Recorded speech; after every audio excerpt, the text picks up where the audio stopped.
마가복음 16장 9절부터 11절까지 말씀, 막달라 마리아에 대한 이야기 우리 같이 보려고 합니다. 막달라 마리아가 여기서 보니까 뭐 들렸었다 그래요? 귀신 들렸다 그래요. 7귀신, 한 귀신도 아니고 7귀신이 들렸다. 7귀신 들린 사람인데 예수님이 부활하시고 난 다음에 처음으로 이 여자에게 보여주셨다는 거예요. 그래요? 그러니까 이 여자가 우리가 보니까 귀신 하나 들린 게 아니라 7귀신 들렸었는데 그 여자에게 예수님이 부활하시고 난 다음에 처음으로 보여주셨다. 그럼 뭐 우리들은 예수님 부활하면 처음 볼 수 있겠어요? 못 보겠어요? 이런 여자도 처음으로 예수님 봤는데 우리는 못 보겠습니까? 그렇죠? 그러니까 이렇게 우리 좀 긍정적인 마음을 가지고 주님 우리가 바라보면서 살아갈 수가 있다 이런 생각을 가지고 성경을 한번 보면 이 막달라 마리아를 여기다 이제 등장시키신 이유가 있어요. 이 막달라 마리아를. 왜냐하면 이 마태, 마가, 누가, 요한에 보면 이 마리아라는 이름들이 굉장히 많아요. 이 마리아라는 이름이. 그죠? 태어날 때, 예수님 태어날 때 누구한테 태어나죠? 마리아한테 태어나요. 마리아한테 태어나요. 그리고 예수님이 보통 이렇게 살아가실 때 누구한테서 누가 옷 빨아주고 밥 해주고 그랬나요? 마리아하고 마르다하고 둘이. 마르다하고 마리아. 이렇게 마르다는 주로 이제 밥 하는데 많이 했던 것 같고, 마리아는 이제 말씀 듣는데 주로 많이 했던 것 같고, 그래서 둘이 이렇게 좀 기분이 서로 상한 것도 있었죠. 이렇게 둘 다 상한 게 아니라 마르다가 워낙 이 식사 준비를 하다 보니까 마리아가 잘 준비를 안 해주고 말씀 듣는단 말이에요. 그러니까 쟤 좀 같이 음식 좀 만들게 좀 해달라고 그렇게 얘기를 해요. 근데 예수님께서 누구 손을 들어줬어요? 마리아 편을, 마리아 손을 들어주니까 이 사람은 수고는 다 해놓고, 마르다는 수고는 다 해놓고, 또 편은 또 예수님이 마리아 편을 들어주니까 이거 좀 불합리하죠. 기분도 그렇고. 그런데 예수님이 이제 거기서 뭔 교훈을 해주려고 그런 거지, 마르다를 미워해서 그런 건 아니에요. 마르다가 마리아처럼 살아야 된다는 것을 설명하려고 했던 거죠. 마르다는 자기가 수고해서 예수님한테 잘하려고 했던 사람이고, 마리아는 예수님의 수고를 받으려고 했던 사람이고요. 그러니까 우리가 교회에 나오면 두 종류가 있는데, 예수님을 잘 믿어보려고 열심히 자기가 수고하는 사람이 있고요, 예수님의 수고를 받으려고 하는 사람이 있어요. 이게 두 가지인데요. 예수님에게 수고를 많이 하는 사람은 하나님이 칭찬하는 게 아니고, 예수님은 우리에게 내가 너에게 수고할 테니까 네가 그 수고를 잘 받아라, 이렇게. 그래서 예수님의 수고는 뭐에 있냐면 말씀에 있습니다. 예수님의 수고는, 그러니까 하나님의 종들을 통해서 말씀을 증거해요. 그게 하나님의 수고란 말이에요. 그러니까 우리가 수고해서 하나님을 잘 섬겨보려고 했는데, 하나님은 우리에게 내가 너희들에게 수고하는 거야. 내가 아버지니까, 아버지가 자식들을 위해서 밥을 준비하고 이렇게 먹을 거를 준비하고 하는 거니까, 너희들을 위해서 내가 수고해서 준비할 테니까 너희들은 잘 먹어, 잘 먹고 잘 크고 그러면 되는 거다. 이게 이제 하나님 안에서의 안식이란 말이에요. 우리가 안식한다, 기쁨이 있다, 그 말은 교회 와서 잘 먹는 겁니다. 사람이 떡으로만 먹는 게 아니라 뭐로 먹어요? 하나님의 입에 나오는 말씀으로 먹는 것이다. 이것을 잘 먹는 거를 안식이라 그래요. 그래서 결혼생활, 혼인잔치라는 것도 먹는 데 있는 거고, 또 하늘나라 올라가서 어린 양과 혼인잔치 할 때도 역시 먹는 게 있습니다. 하늘나라 가도 먹는 게 있고요, 생명나무를 먹죠. 또 여기서도 먹는 게 있어요. 그래서 하나님의 말씀으로 먹는 거고요. 광야에서는 만나를 먹음으로써 하늘에서 내리는 말씀을 설명하려고 했던 거란 말이에요. 그러니까 마르다가 잘못돼서 얘기한 게 아니고, 마르다 마리아 할 때 마르다가 잘못돼서 얘기한 게 아니라 마리아처럼 말씀, 하나님이 우리에게 주고 싶어 하는 것을 잘 먹으란 얘기예요. 그래서 말씀 잘 듣는 사람이 잘하는 거예요, 여러분. 교회 와서 말씀 잘 듣는 사람이 잘하는 거예요. 다른 거 뭐 크게 요구하는 게 아니에요. 말씀 잘 들으면 그 사람 보고 가만히 있으라고 해도 뭐라도 해요. 말씀 잘 듣는 사람들은, 말씀 잘 듣고 순종하는 사람들은 뭐라도 한다고. 근데 말씀 안 듣는 사람들 있잖아요. 그러면 뭘 해도 불안한 거야. 뭘 해도. 말씀을 잘 안 듣는 사람이 뭘 자꾸 하려고 그래. 그러면 엄청 불안해요. 그렇잖아요? 언제 말썽이를 지킬지 모르는 거야. 언제 반대할지 모르는 거고, 언제 예수를 배반할지 모르는 거예요. 말씀을 잘 안 듣는데 뭘 열심히 하려고 그래요. 그러면 불안해지는 거예요. 반대로. 그죠? 근데 말씀을 잘 듣는 사람, 말씀을 잘 순종하려고 하는 사람은 뭘 해도 이뻐 보여요. 왜냐하면 그 사람은 반대할 사람이 아니란 말이에요. 말씀을 사모하니까. 말씀을 사모하고, 그러니까 말씀을 사모하니까 그 말씀을 증거하는 자를 사랑하고, 그리고 교회를 사랑하게 돼 있어요. 그러니까 뭘 해도 한다고, 그 사람이. 그래서 뭘 막 열심히 안 해도 말씀 열심히 듣고 말씀 열심히 순종하면, 그럼 그 사람은 주님을 사랑하는 사람이고 교회 사랑하는 사람이에요. 그 사람들은 안 불안해. 안 불안하다고. 뭘 해도, 조그만 걸 해도 기쁨으로 하잖아요. 그러니까 행복하단 말이에요. 그게 돼야지, 교회에서는. 그러니까 마리아처럼 말씀을 먼저 듣는 게 중요하다. 하나님의 섬기심을 받는 거예요. 그러니까 하나님의 섬기심, 그 말씀을 받는 거를 하나님은 그게 일이라고 생각해요. 우리가 하나님 말씀 받는 걸 여러분은 일이에요, 그게. 그러니까 말씀을 증거하는 사람만 하나님 일하는 거 아니에요. 말씀을 잘 듣는 것도 하나님의 일이란 말이에요. 막 봉사해서 교회 와서 봉사하고 뭐 이렇게 하나님을 위해서 열심히 헌신하고 봉사해야 된다. 그런 그 가장 교회에서 가장 큰 봉사가 뭔지 알아요? 말씀 듣는 거예요. 말씀 듣고 앉아 있는 게 가장 큰 봉사예요, 그게. 예, 무슨 말인지 알겠죠? 마르다 마리아 보면 모르겠어요? 딱 보면 금방 답이 나오잖아요. 예, 그래서 우리는 하나님의 섬기심을 먼저 받아야 된다. 말씀을 듣는데 소홀하면 안 된다. 그게 가장 중요한 일이기 때문이다. 그 사람을 목사도 가장 인정하는 거고요. 하나님도 그 사람을 가장 인정하는 겁니다. 왜냐하면 그 사람은 하나님 말씀을 사모하잖아요. 그 말씀을 사모한다는 얘기는 교회를 사랑한다는 얘기고, 그 교회를 사랑한다는 얘기는 천국을 사모한다는 얘기예요. 그런 사람들은 이 땅에서 말썽쟁이가 없어요. 말씀을 정말 사모하는 사람이에요. 막 건넘고 이런 거 말고, 교만해가지고 건넘고 이런 거 말고요. 진짜 겸손하게 그 말씀을 사모하고 순종하려고 하는 사람 있잖아요. 이 사람들이 천국 가는 거예요.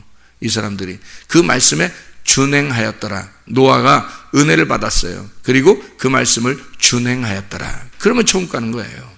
그게 살아나는 비결입니다. 마리아처럼. 그래서 말씀을 마리아가 다 이렇게 듣고 그러잖아요. 자, 보세요. 마리아에게서 예수님이 태어나시고, 마리아와 마르다에 의해서 도움을 받으시고 생활하시고, 그리고 죽으실 때 다 마리아 계통의 사람들이 다 죽으실 때 거기 같이 있어요. 죽으실 때 마리아 계통의 사람들이 죽으실 때 보면 예수님이 십자가 못 박혀 돌아가실 때 거기에 이렇게 사람들이 모여서 이렇게 있는데 주로 마리아 계통의 사람들이 여기 모여 있어요. 이상하죠? 그죠? 그리고 부활하시고서 첫 번째 16장 1절에도 보니까 안식일이 지나매 막달라 마리아와 야곱의 어머니 마리아 또 살로메 가서 예수께 바르기 위하여 향품을 사다 두었다가 이렇게 되어 있죠. 부활할 때도 마리아 계통의 사람들이 거기 또 부활에 또 등장을 해요. 예수님 부활하실 때도 마리아 계통의 사람이 등장을 해서 결국 이제 누구한테 보여주냐면 막달라 마리아에게 처음으로 이제 보여주는 그런 이제 그것도 7 귀신 들렸던 막달라 마리아에게 보여줬다. 이런 얘기가 이제 성경에 나와 있습니다. 그렇죠? 그러니까 뭔가 우리에게 말씀해 주시고 싶어 하는 게 있었던 거죠. 그죠? 여기에 성경에. 그래서 마리아라는 이름이 어디서 나온 이름이냐면요. 구약 성경에 미리암 알죠? 미리암. 미리 알아야 된다는 얘기예요. 미리암이 신약에 와가지고 이름이 마리아예요. 그러니까 미리암이라는 이름이 구약의 이름이고 신약의 이름은 마리아예요. 그러니까 미리암 이름하고 마리아 이름하고 같은 거죠. 그 미리암이라는 이름이 어디서 나온 이름이냐면요.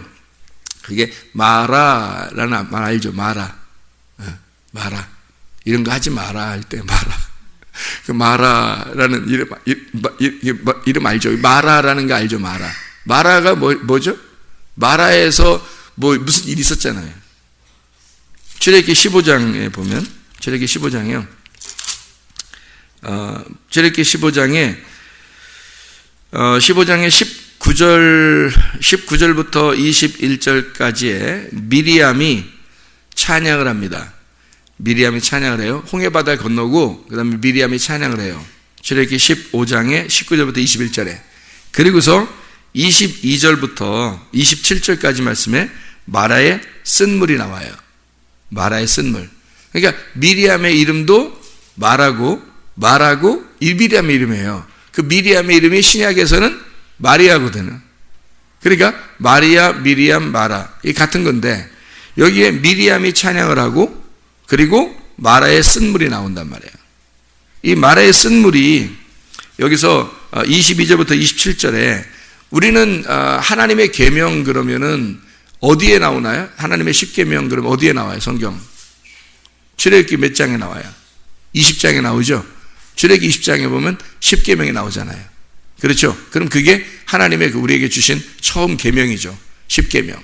출애굽기 20장에. 맞죠? 그런데 출애굽기 20장 전에 먼저 하나님의 계명이 있었습니다. 그게 마라의 쓴물 거기서 있었어요. 자, 봐봐요. 출애굽기 15장 22절부터 27절까지의 말씀에 이런 말씀이 있습니다. 모세가 홍해에서 이스라엘을 인도하며 그들이 나와서 수르 광야로 들어가 사흘길을 걸었으나 물을 얻지 못하고 마라에 이르렀는데 그곳 물이 써서 마시지 못하겠으므로 그 이름을 마라, 쓰다, 먹지 마라, 또 마라 이렇게 마라라 하였더라. 백성이 모세에게 원망하 이르되 우리가 무엇을 마실까 하매 모세가 여호와께 부르짖었더니 여호와께서 그에게 한 나무를 가리키시니 그가 물에 던지니 물이 달게 되었더라. 이 나무는 틀림없이 십자가 지신 예수님을 말하는 거죠. 그죠? 물에 던지니 물이 달게 되었더라. 쓴 물이 십자가를 져서 죽어버리니까 단물이 되었다는 얘기예요. 그러면 쓴 물은 뭐를 얘기하는 거예요? 죽음을 의미하는 거고 십자가를 지시니까 단물이 됐단 말은 부활을 의미하는 거겠죠. 당연히 그렇겠죠. 여기서 물이 달게 되었더라. 거기서 여호와께서 그들을 위하여 법도와 율례를 정하시고 그들을 시험하실세 이랬죠. 그죠? 그러니까 십계명이 출애굽기 20장에 나오잖아요. 그죠? 그런데 출애굽기 15장에 보니까 먼저 율법과 법도가 있었단 말이에요. 여기에. 그렇죠? 그럼 이거는 십계명하고 틀린 건가요? 아니죠. 여기에 먼저 법을 정해놓고 그 십계명을 규정하는 것이 20장에 나오는 거란 말이죠. 그러니까 하나님의 계명은 먼저 15장에 있었단 얘기예요. 먼저 어디에서? 마라의 쓴물, 그 물에서 있었다는 얘기죠. 마라의 쓴물에서 왜 그 일이 있었냐면 이게 여기서요 법도와 율례를 정하고 26절에 보니까 이러므로 이르시되 너희 하나님 나 여호와의 말을 들어 순종하고 내가 보기에 의를 행하며 내 계명에 귀를 기울이며 내 모든 규례를 지키면 내가 애굽 사람에게 내린 모든 질병 중 하나도 너희에게 내리지 아니하리니 나는 너희를 치료하는 여호와이라. 그들이 엘림에 이르니 거기에 물샘 12과 종려나무 70그루가 있는지라 거기서 그들이 그 물 곁에 장막을 치니라 이렇게 되어 있거든요. 물샘 12라고 종려나무 70그루 그러니까 다 12라고 70 제자를 말하는 거고 12제자를 말하는 거죠. 그죠? 물샘 12 그리고 종려나무 12제자 70제자 같은 거죠. 예, 그러니까 주님의 사람들을 말하는 거예요. 자, 여기서 여기 하나님이 지금 법도를 정해놓고 쓴물과 단물에 대한 죽음과 부활에 대한 것을 십자가로 가운데서 완성시키시는 것을 여기 설명해 놓고 있는 그 하나님의 말씀, 계명 이게 마라에 있었던 거죠. 그러니까 보세요. 이게 하나님의 계명이 어떻게 된 거냐면 하나님의 계명은 죽음과 부활을 마라에서 정해놨다는 얘기예요. 그죠? 마라에서 하나님이 규정해서 계명을 갖다가 써놓은 거예요. 그래서 이 죽음과 부활을, 쓴 물이 단물 되면 죽은 것이 부활하는 거다, 이런 얘기죠. 그러면 쓴 물은 틀림없이 뭘 설명하려고 했던 거예요? 선악과를 설명하려고 했던 거죠. 그리고 십자가로 선악과의 죄 때문에 죽으시고, 그 다음에 단물이 된 것은 무슨 나무를 설명하려고 했던 거예요? 생명나무를 설명하려고 했던 거죠. 그렇죠. 우리가 하늘나라 올라가서 생명나무를 따먹었더니 엄청 쓰면 어떻게 해요? 안 되죠. 생명나무 가서 하늘나라 올라가서 생명나무 먹었더니 엄청 달아야 되죠. 맞아요. 단물이에요. 그러니까 쓴 물은 죄를 말하는 거고, 단물은 죄의 용서를 말하는 거, 구원을 말하는 거란 말이죠. 그래서 이 법도가 죽음과 부활이라는 복음을 설명하려고 했던 내용이에요. 성경이 계명을 우리에게 주신 것은 복음을 설명하려고 했던 거죠. 그래서 예수님이 마리아에게서 태어나고 마리아와 마리아와 마르다에 의해서 하나님 생활에 도움을 받다가 죽으실 때 마리아의 계통의 사람들이 거기에 오고, 그리고 부활하실 때도 마리아가에게 나타나서 주님의 부활하심을 나타내 준단 말이에요. 다 누구를 설명하는 건가요? 예수 그리스도의 복음을 따르는 자들, 예수 복음을 따르는 자들, 그 죽음과 부활을 동참한 자들에게 주님이 나타나신다는 것을 의미하는 얘기죠. 마리아에게. 근데 여기에 보니까 마리아가 어떤 마리아를 봤더니 마가복음 16장에 9절에 보니까 전에 일곱 귀신을 쫓아내어 주신 막달라 마리아에게 먼저 보이시니, 살아나신 후에 예수님은 막달라 마리아, 특별히 일곱 귀신 들렸다라고 표현을 했단 말이에요. 그럼 일곱 귀신 들렸다고 하는 것이 왜 여기서 일곱 귀신 들린 마리아에게 나타나셨느냐라고 하는 것을 우리가 알아야 되잖아요. 그렇죠?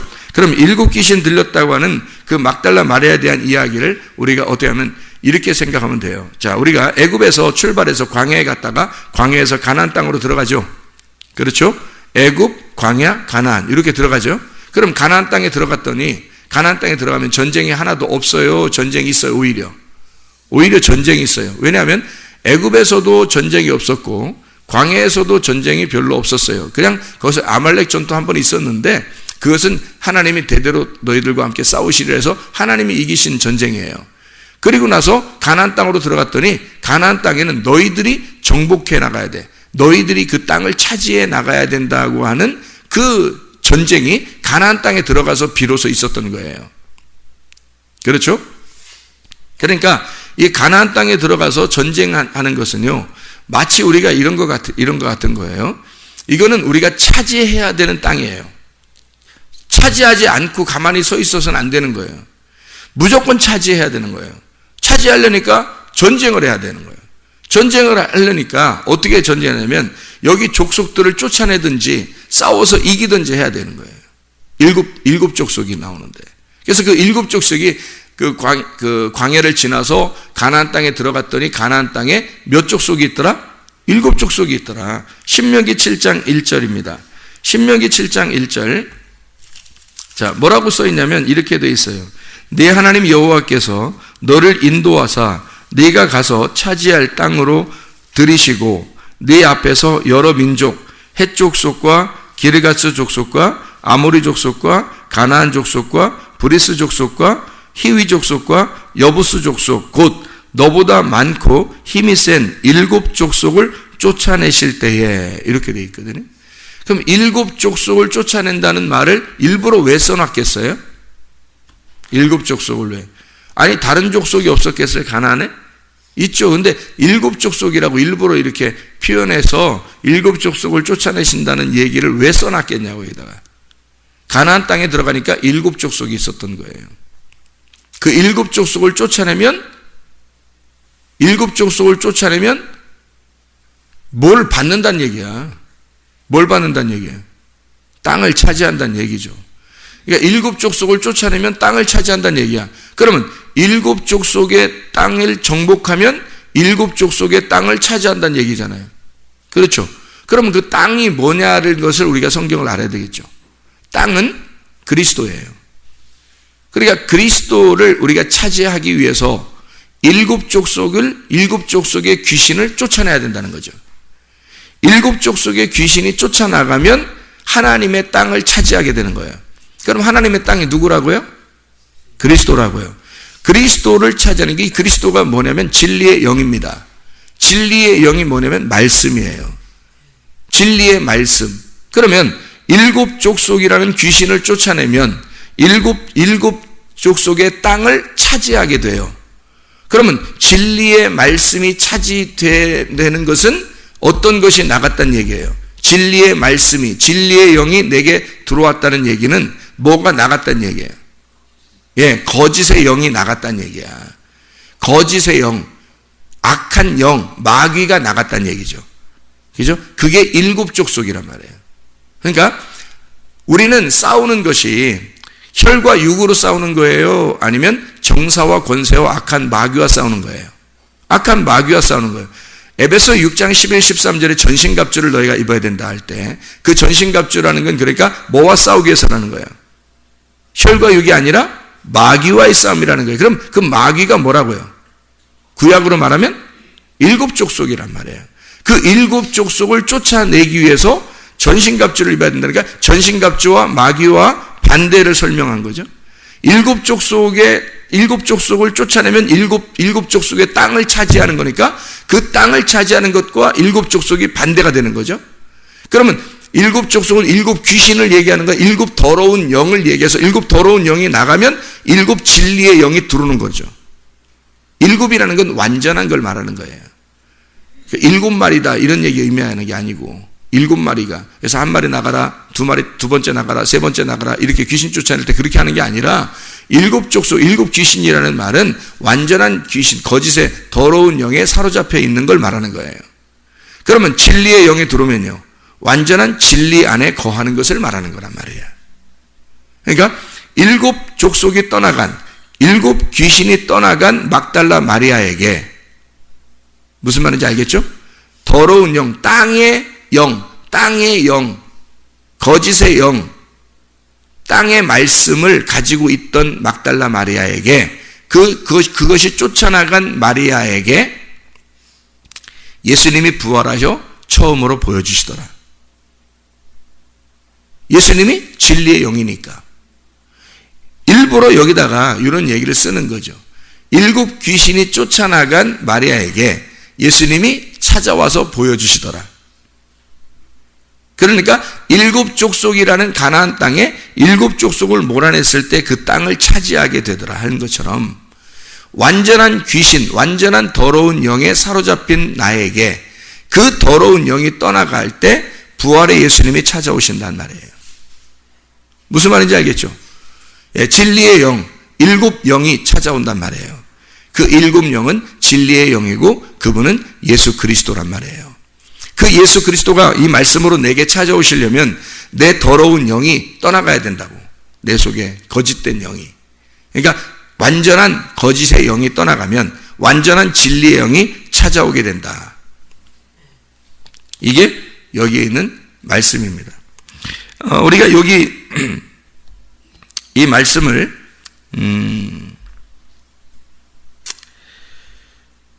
주님께서 이렇게 일곱 귀신 그리고 일곱 영, 그럼 성경에서는 어떤 이야기들이 써 있냐면 일곱 족속과 일곱 귀신에서 뭘로 바뀌어야 되냐면 일곱 영, 일곱 말씀, 일곱 생명, 일곱이라는 단어로 우리에게 표현되어 있는 말씀들을 성경에서 우리에게 주셔야 되는 거죠.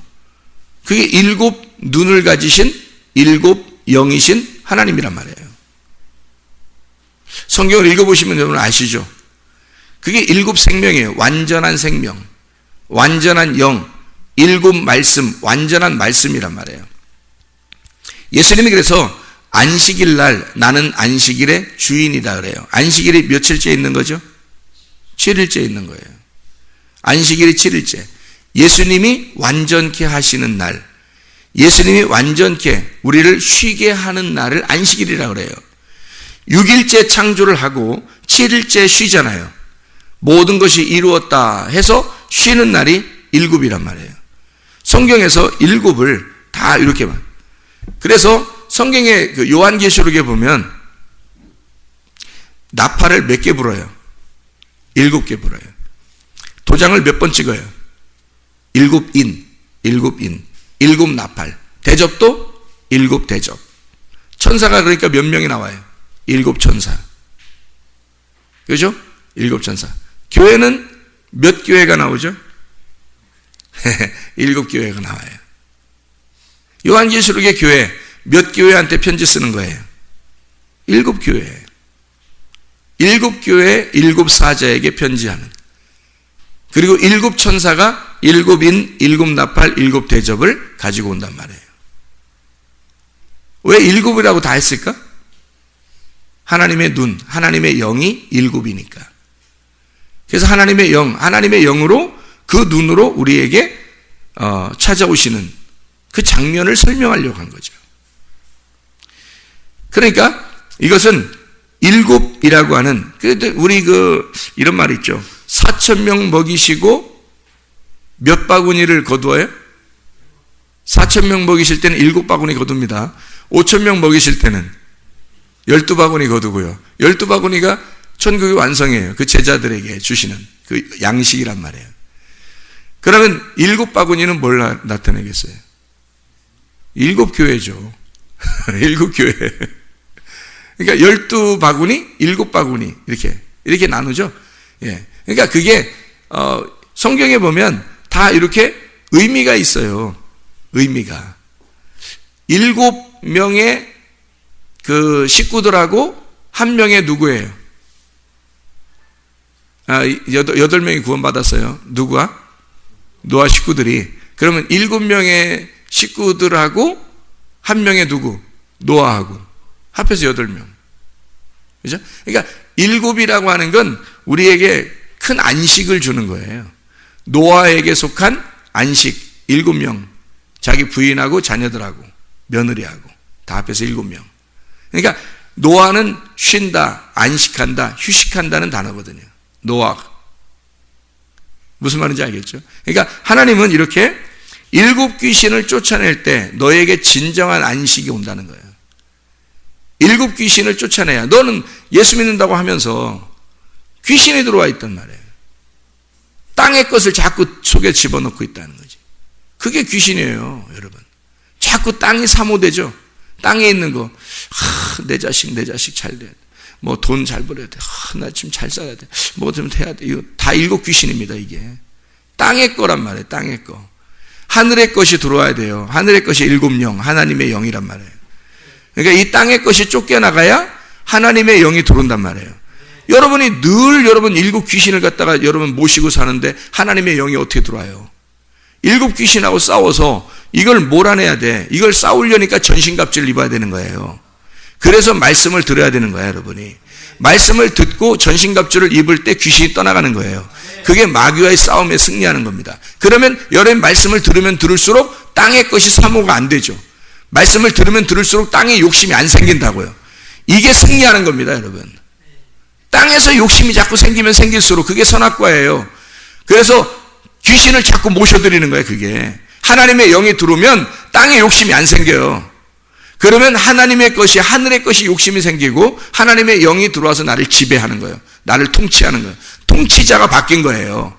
7 귀신이 들어와 있으면 귀신이 나를 통치하는 거고, 하나님의 영이 나에게 7 영이 들어오면 하나님이 나를 통치하는 거란 말이에요. 통치자가 바뀌셔야 돼요, 여러분에게. 하나님의 영이. 그래서 막달라 마리아, 귀신 들렸던 마리아에게 예수가 부활하여 귀신이 쫓겨나간 마리아에게 처음으로 오시더라. 여러분 속에 하나님의 영이 충만하시기를 바랍니다. 기도하겠습니다.